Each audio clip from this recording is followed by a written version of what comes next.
kind of going, so talking about where I've been and where I'm at. So I kind of define the 10 years in real estate, really since school, is the half of it being unintentional and the second half, this past probably 5 years, being intentional. And the first half was pretty much just saying yes to any opportunity that came up, right? And not really having all the information. I've been described as I'm going to jump out of the airplane and figure out where my parachute is after that, right? Can anyone relate to that? Anyone else? That's pretty a common theme through entrepreneurs and realtors specifically. And so I definitely had that. So right out of school, I didn't have a job lined up, but started working for a custom home builder in Trussville. AJ Homes built a lot of Carrington Lakes, if y'all know that area. And I was pretty much his labor. He was paying me like $6 an hour, and I was out there swinging hammers, doing concrete, drywall, literally show up, what are we doing today? And just really there to learn, but really trying to figure out what path I wanted to go on. And so I did that for a good year, and we worked on 1 or 2 big houses. He was all custom, so I didn't do any spec stuff at that time. And again, I was just out there swinging hammers every day, and ended up picking up my real estate license towards the end of that year, not even knowing what a realtor was, but really just for him and his transactions, because I saw him paying agents to do certain things, and I was like, well, I can do that. And so again, not having all the information, just going to get my license and figuring it out from there. That turned into people reaching out, friends saying, hey, I want to buy my first house, get out of our apartment, can you help? And transitioned from there to leave the builder, joining ARC, and joining a team. Vicki Warner, does anyone know Vicki in here? Her and her husband were great mentors of mine. I was on their team for almost 5 years, and during that time, it was 2013, 2014, and the real estate market, if you think, just continued to go up, but there were still some foreclosures left from the crash and investors making some money. And so investors would come to me saying, hey, can you show this house to me? And it's, a $100,000 house. I might make $2,000-$3,000 from it. But I'd go in, and I just swung hammers for a year and a half, so I knew the construction side of it. I was learning to be a realtor, so I learned where the numbers came from. And so it's like, I'm about to make $2,500 before splits, and this guy I know is about to make $50,000, $60,000. Like, I can do this. I don't know how. I've been making $6 an hour for a year, so I can't afford it, but I know I can do it. And so it was, how can I find the money?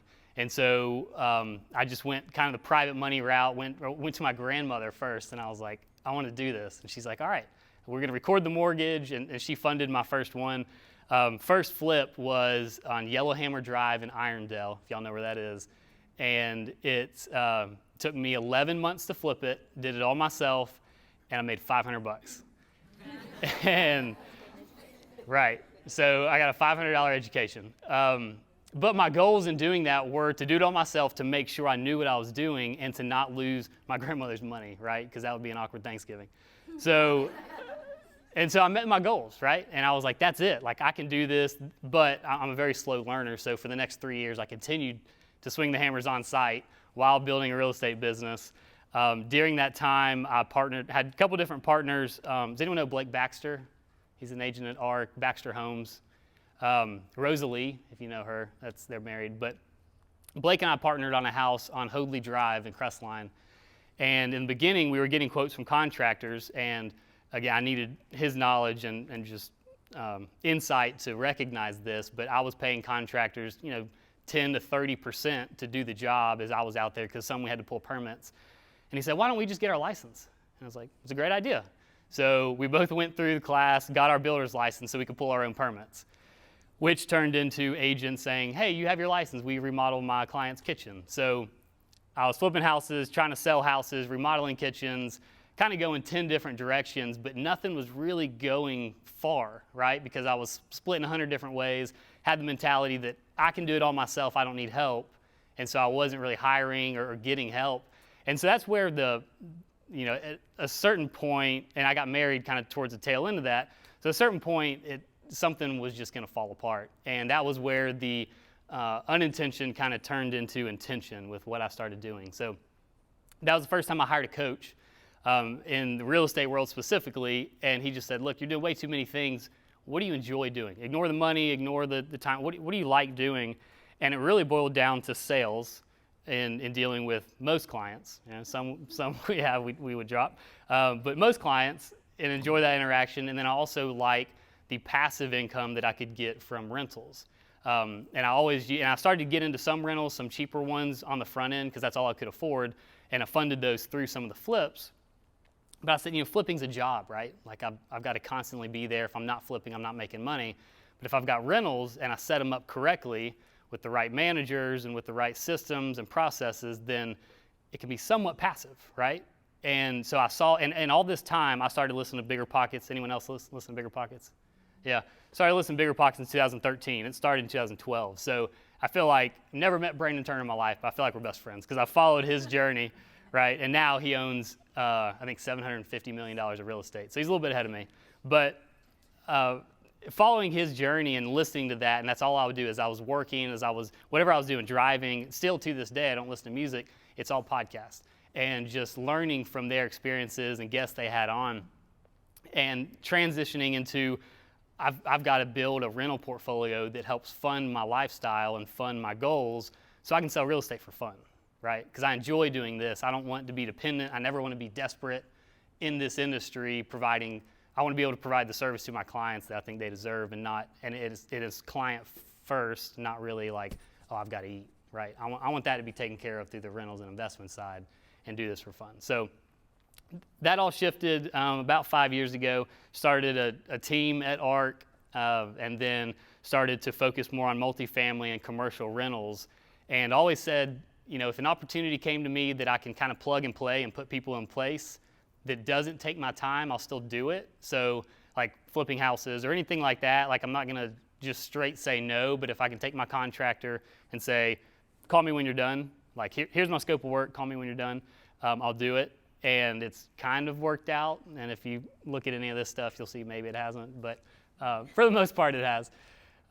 So that's kind of where we're at today, selling real estate and focus on buying multifamily and bigger commercial rentals. And then anything else that comes at me, shiny object syndrome, it's hard to ignore, but if I can plug in someone to run it for me and call me when it's done is kind of the goal. So that's where we're at. I guess the one question I have right now, just before we get to Q&A later on, can people start with more Class A and Class B? Yes. Do you ever think there's a time where people might want to start there because they don't want to be a home builder, or they don't want to watch, they don't want to have to hire people to do that for them? Yeah, absolutely. And one of the reasons that I kind of started the podcast was, hey, I've made almost every mistake in the book when it comes to investing and selling. So let me just share all my experiences, and hopefully people don't make those same mistakes but kind of jump in. But what I learned listening to all the Bigger Pockets, especially when they had seasoned investors or people who had been in it for 30 plus years, one thing the host would always ask is, what would you do differently if you could go back with the knowledge you have now? And almost every single one of them said, I would go bigger, quicker. And after hearing that probably 250 times, I was like, maybe I should do that. And so going kind of off that line, going into A-class or commercial or, seven-figure plus, and just kind of having a baseline and not dealing with the $37,000 in Fairfield where, you have tenant calls and problems and all this kind of stuff. It puts you in a different level immediately to where, and I experienced this first with, we bought a 32-unit apartment complex 2 years ago, and it was the first time, well, not the first time, but it was in the beginning where I got a call and it wasn't, oh man, should I go out and do this because I could save $200? It was, no, this thing cash flows enough to where I can just send a guy out and not worry about it because the numbers are there. And since I've bought bigger, more expensive things, as long as you're buying them correctly and your numbers fit, your metrics, then it can afford those things, and the stress just kind of melted off of me. I was like, it's fine. The money's there for it, it's budgeted, and so yeah.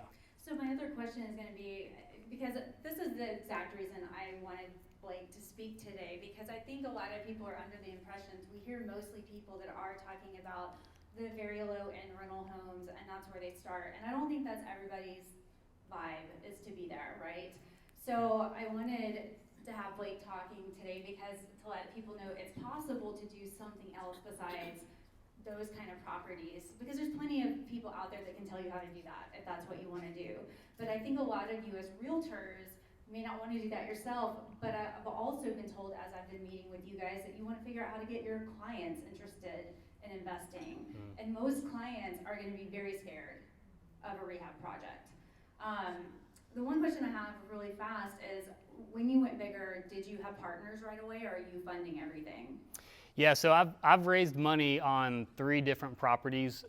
One of them was, so shiny object syndrome, but right before COVID, we started developing, this is where we met, 7 townhouses in Southside on 16th Avenue, overlooking downtown, beautiful project. So I had a partner on that. We raised right under $400,000 for the down payment, taking down the land, and then had a construction loan on the rest of that. And then we had some funds in as well, but not significant. Like I think, I don't know if I can remember numbers, but I think personally I put in like 60,000 into that. And it was a $2.1 million project. So like that, it's very, and I didn't have to. It was really more so to show the investors, because the first time I was raising money, like I'm putting skin in the game, right? It's not a ton, but it's a lot for me. So I'm putting money, but I didn't have to. I could have raised another 60,000 to replace mine, had 0 cash in it, and done the deal. And that's, as I'm learning and getting into this bigger space, that's how it's done. It's syndications, right? Of putting in, hey, I'm gonna go take down a 200-unit apartment complex for $20 million. And maybe I put money into it, but I don't have to. And they just use OPM or other people's money, right? So the bank will fund 60 to 80% in it, depending on the asset, and then you go and just raise the rest. And if you start, and I think that's where I would start differently if I knew what I know now early, but start with that and get out of my own way and have that limited belief of, I can't do it because I can't fund it, right? And that's such a small, limited belief that I think if you start with the end goal in mind of saying, look, I'm setting a minimum of $2 million. I'm not buying anything under that. And then you go to your sphere and go to your client base or whoever it is and say, hey, this is what I'm doing. Here's my game plan. Here are my projected returns. If I find a property that fits this, would you be interested in investing? If the answer is yes, how much? 50 grand, 100 grand. I'm going to have a $30,000 minimum. So would you be interested? Right? And you just start building that and always staying in touch, just like selling real estate, always staying in touch with those people and saying, hey, I'm still looking. I haven't found anything yet. Or I found 3, but here's why I didn't call you on them, because they didn't meet the metrics. And you're just building that brand in front of them, say, hey, I'm the person you want to invest with whenever I do find it. So to get more in your business, yeah. Do you ever do deals with other realtors or colleagues, or are these just people that you know outside of real estate? Yes. I'm trying to think if I have. Well, I guess Blake with that Hoadley flip on Hoadley Drive, but I'm not opposed to it. So being intentional with what my goals are. So if someone, so short answer, yes. Like, hey, we can put anything together. The structure is going to vary based off the asset and your interest and involvement and what it looks like. But also, if someone comes and says, hey, I've got 10 houses in Pinson, they all need rehabs and we'll keep them for a long-term rent. Even if the numbers are like on the sexier side, it's not really lining up with what I'm looking for. So before I say no, can we structure it to where you can call me a couple times, but basically call me when it's done. And I'm kind of here, but I'm kind of not. I can add value on maybe the money side or my network. But if it's not propelling me to what my goals are, then I'm not going to spend my time doing it. Does that make sense? Yeah, it totally makes sense. Absolutely. Yeah. So. Anything else you want to share? We can get to the castle Yeah. later on, Okay. unless you want me to dive into it. It's up to you. This Okay. is your. Do y'all want to hear time about the shine. castle? Yeah. Anybody? Here's your TikTok. So, if you yeah. want to play anything, I don't know. I'll let you. I don't know where you would like to start. Don't scroll. Don't scroll. No, Okay. okay. Yeah. I don't know. So it is on Lake Logan Martin. It is like 10 houses down from my in-laws' place. And we saw an auction sign, so one of those real estate signs before an auction.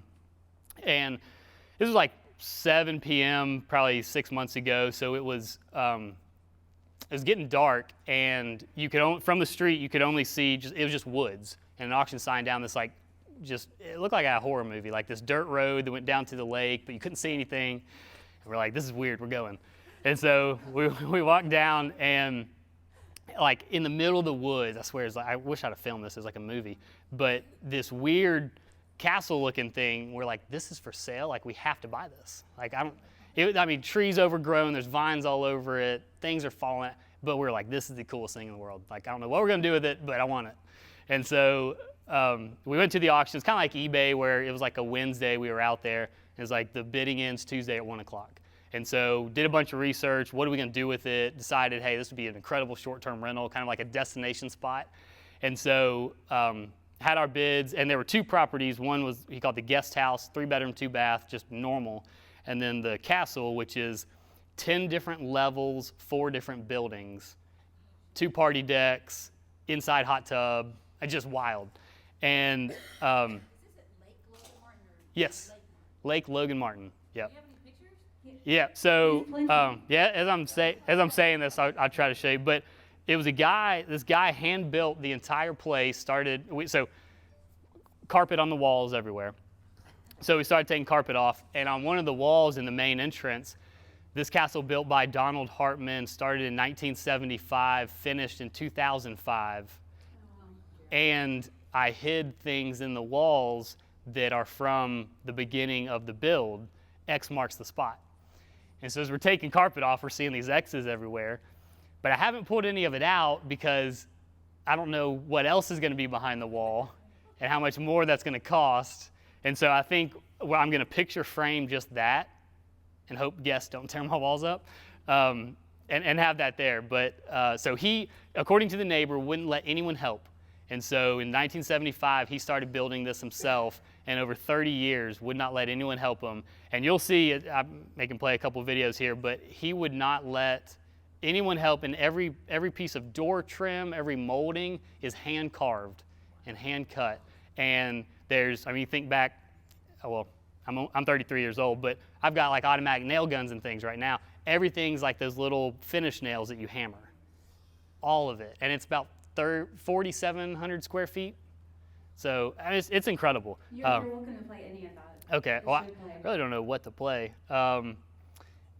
So it is. So do you know where Clear Creek Marina is? It's in that little slough going towards Camp Cosby, going back through there.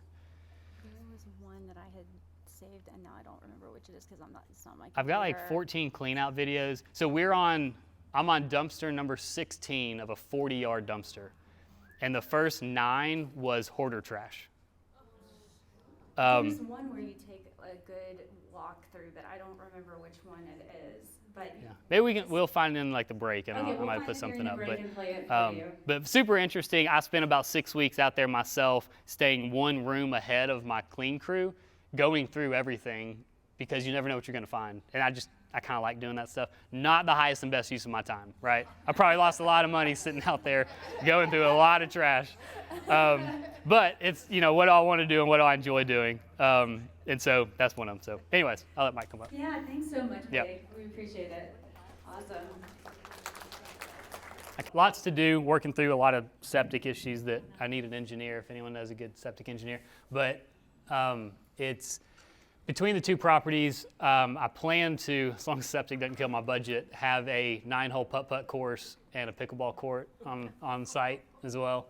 And then kind of have it, 26 it's a big family or kind of a retreat. So trying to set it up to where it has amenities, to where it's not just, hey, a bunch of friends, but it also can cater towards, like maybe your company wants to go out. In the kitchen, we're going to demo Yep, there's it again. this, but there's this little like, Yeah, I think it started over. it's got a second stove. Are you gonna try and keep it like true to the house, or? Yeah.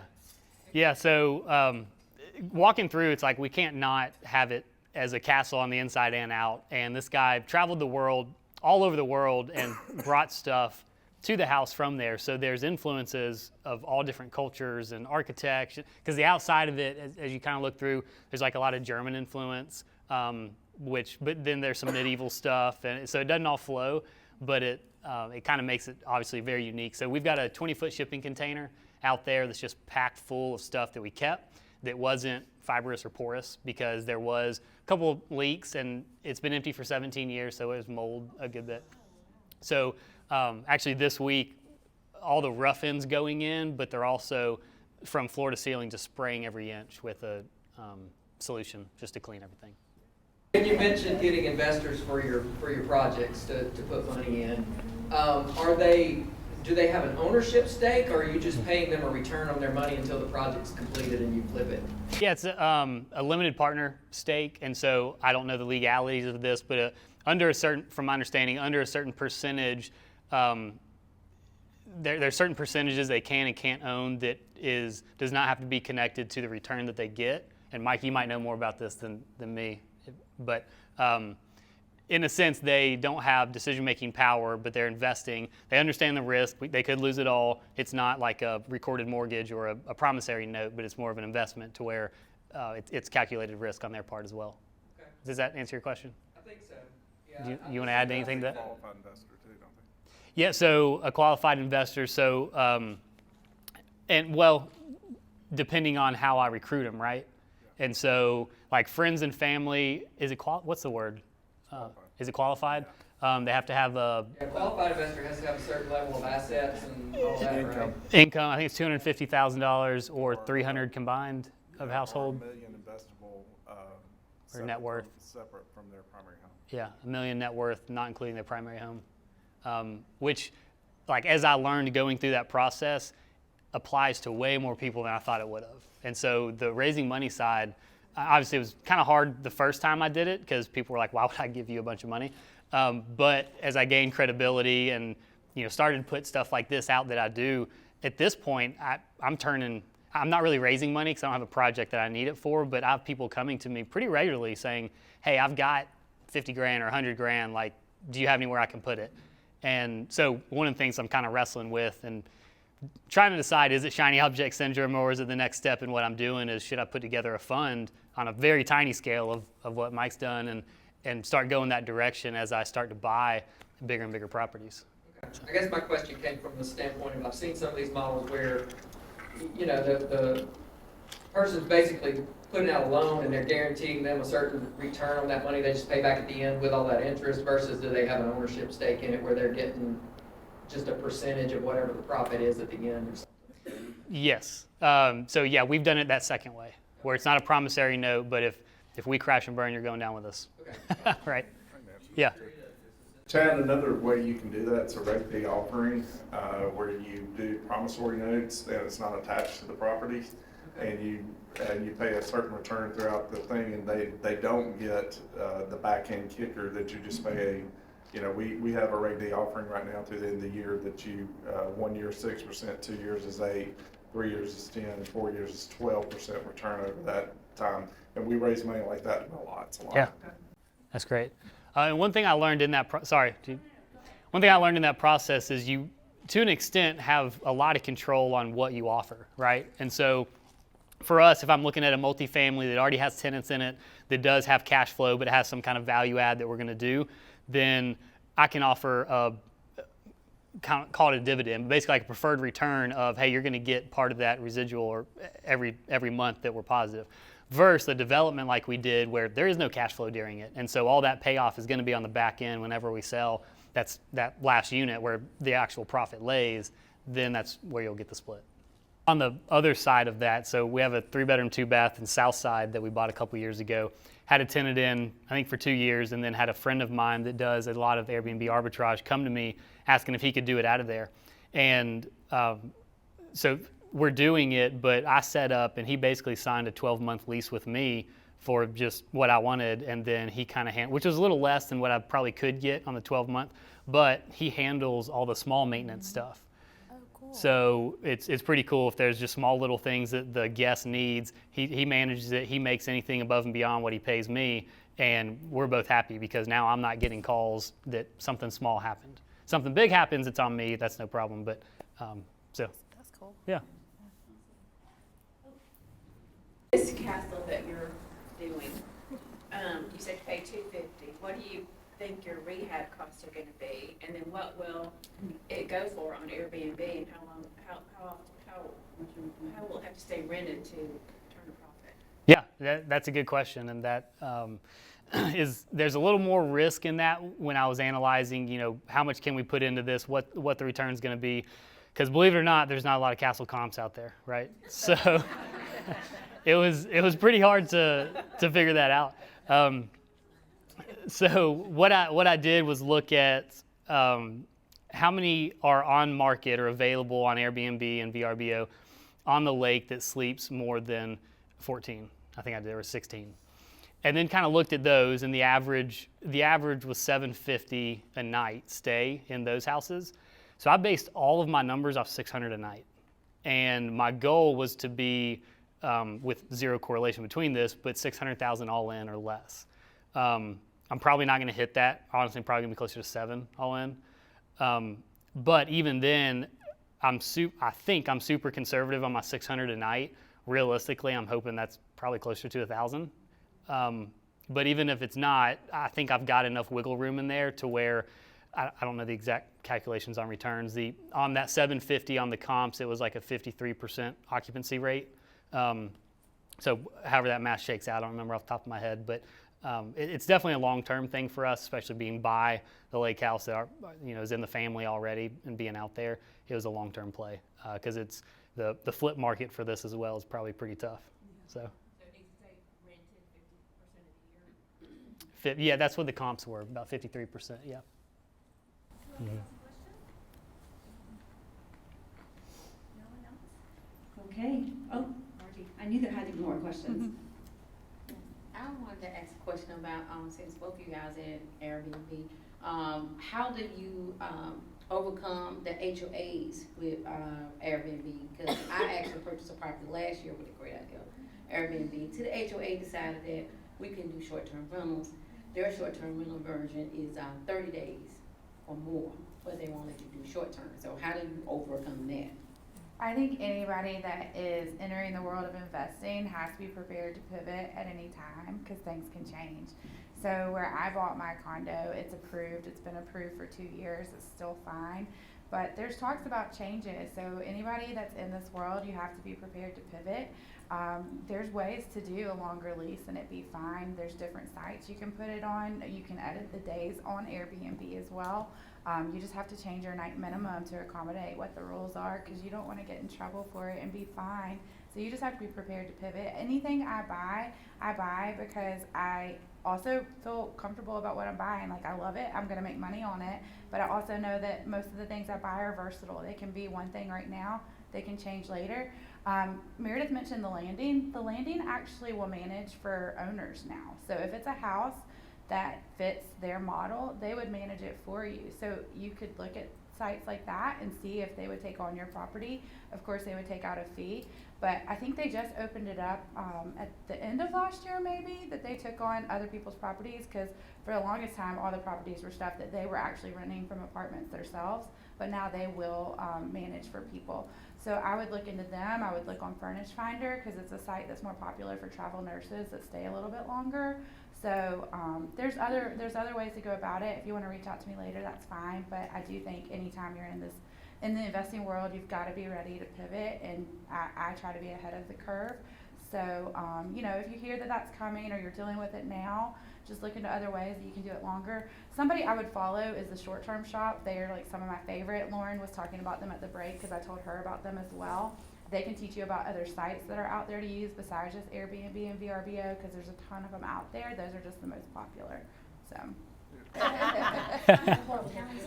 I'll add to that. That's going to go away too. Hoover, Pell City, Crockwell. If the legislation goes through, they won't be able to limit that anymore. Wow. Yeah, but I love what she said on being able to, which is going to go against everything I just said about the castle. But ignoring the castle, I've never bought a property that doesn't have multiple exit strategies.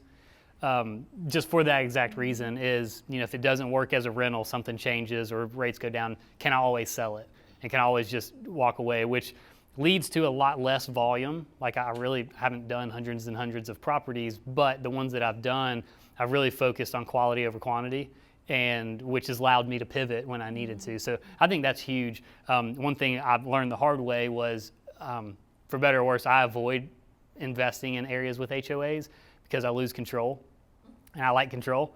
And so at one point I had 3 condos in a part of Hoover, and this was very early on, so I didn't do a lot of due diligence that I should have done on the front end, but they just said, hey, we need a new roof. It's gonna be $5,000 per unit.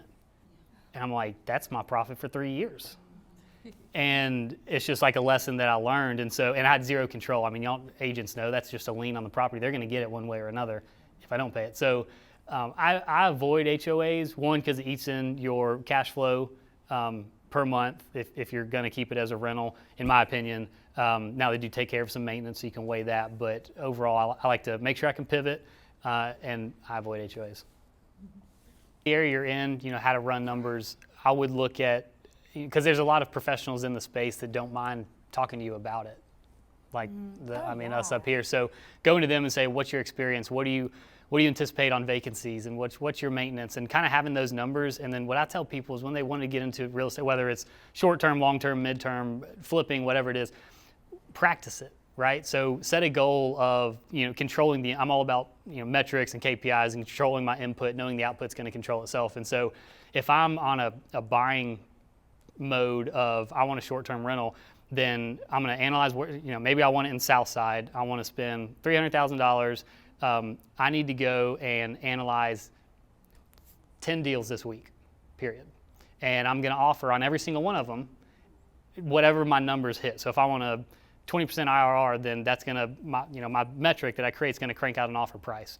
And it might be 50% of the list price, right? And I'm going to make some people mad. But at the end of the day, that's what fits my numbers. And so I can control that input. I can control the offers I make. I can't control how they respond, whether they take it or not. But if I make 10 offers every single week, I'm going to get one eventually, right? And so when you start running those numbers over and over and over, eventually you can just look at a house and you already know the numbers, right? You can say, okay, well, I already know this area because I analyzed 5 more on this street in the past month, and I know that I can offer this amount and get this return.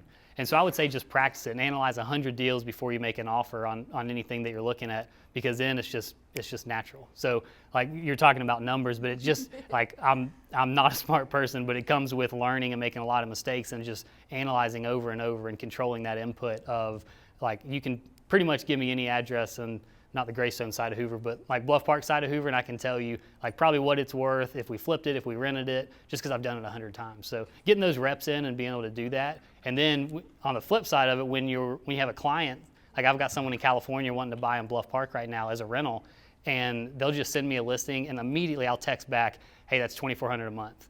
And it's like being able to do that, like, I mean, it feels good, right? You can just be like, hold on, I don't need to go. I'll get back to you in 6 hours. Let me run some comps. You just know it. And so it gives you some credibility as an agent as well, representing clients. So I know most of everything in real estate is up for negotiation. But Kristen, back to you on this, on your rental arbitrage that you're doing. In your leases, just you specifically, are you, when you sign that lease, putting a provision in there that if the HOA does change something to not allow short-term rentals, that you have the option of getting out of that? Are you opting out of that? And then Blake, on your side, as the owner of the property, did you do that, or did the person that's renting it from you ask to do that as well? Mm-hmm. I did not do it. It would probably be smart to do. I rented it in an apartment building, so it's owned by somebody that I knew that developed it, so it's not like an actual HOA. It's a total apartment. So I didn't. I am going to end that one at the end of the year. You know, I told y'all I'm jumping into the design world, and I'm at a point where I'm just kind of like not wanting to deal with people gluing coasters on my table all the time. So, you know, I mean, I am pivoting myself, but I did not put anything in there. But I will have had 2 great years with it at the end of its lease. But no, I did not. But it would not be a bad idea to do. Mm. Yeah, it's not in our lease. Honestly, I didn't even think about that. So much in downtown Birmingham City. There's so much Airbnb and so much activity that I don't think it's high risk to have that happen. It could.